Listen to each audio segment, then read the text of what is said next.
You go to Harvard Business School, rest is kind of history. But you were talking a little bit about some of the trouble you got in your early days in your career, punching your boss in the face.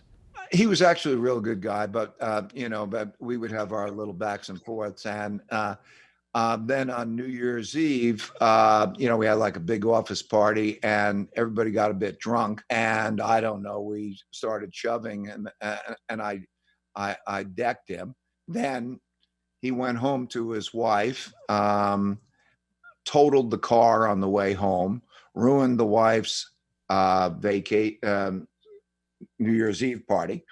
When we came back to work, I thought, well, he's going to fire me. He didn't fire me. He didn't fire me for that. I want to ask you about two pivotal kind of moments in your life on the professional front. The first being Bunker Hunt, who was at the time the richest man in the world. You were doing work with him. Lessons learned from witnessing that. Bunker was a Texas oil family, made a lot of money in the oil business, and he bought a lot of silver as a hedge against inflation. And the price of silver went from $1.29 to over $60. And he bought it in futures contracts, and he made himself the richest man in the world. I was trading commodities, and this was 1978 and 79. And he went from the richest man in the world to the poorest man in the world, because as the price of silver fell, he would get a margin call. He had to put up more and more cash till he couldn't do it anymore. And then the government had to get involved because he had so many assets that if he defaulted on those assets, it would be an economic problem. And you can't default on the IRS. So all that wealth was wiped out. In my case, I got out at, I don't know, $12 or something. It went to 60. So I was kicking myself, and then it fell down and plummeted like that. And over the years, I've seen a fair number of people who were, riding high and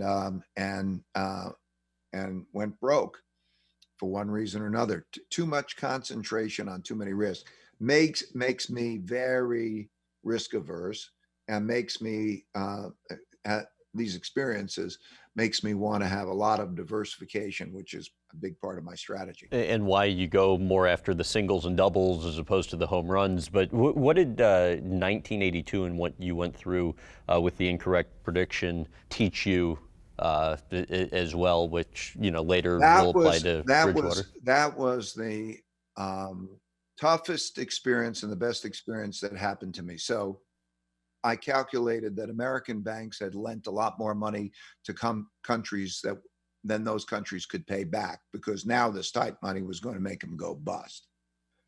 And I was public about that, and it was considered a very controversial point of view. And it happened in August 1982. Mexico defaulted on its debt, and a number of countries followed. And then I was asked to testify to Congress to explain what was going on. And so, having gotten the silver move and the other move right, and discounting it, I thought I knew what I was talking about. And I couldn't have been more wrong. I lost money for me. I lost money for my clients. And I lost so much money. And I didn't have much, but I had to let people go in Bridgewater. And I had to borrow $4,000 from my dad to help to take care of the family business. And the effect that had on me and my thinking was terrific. It gave me the humility I needed to balance with my audacity.